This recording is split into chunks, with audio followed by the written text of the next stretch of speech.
Martin, you led our Breakbulk panel at this year's Container Trade Europe conference. What were your takeaways from that experience? Well, I think the main takeaway really is that the market is improving, which is very good for the vessel owners and operators.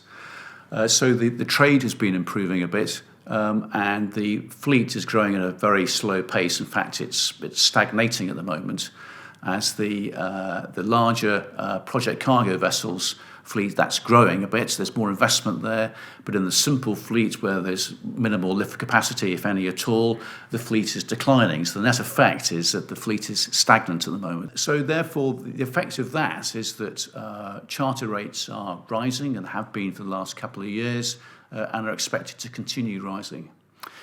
I think the risks to that outlook, though, is obviously this trade standoff, a trade tariff standoff taking place at the moment, which is a risk to global trade generally.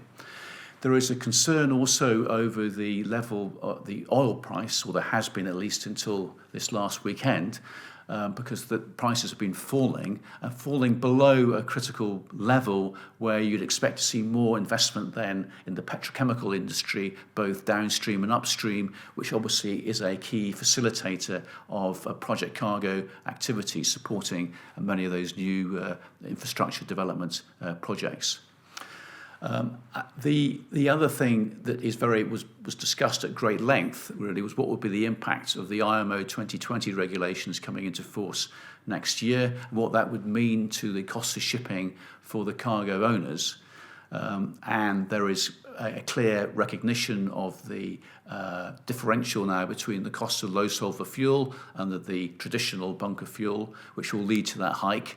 We think that come the first quarter of next year, that differential could be over $300 a tonne.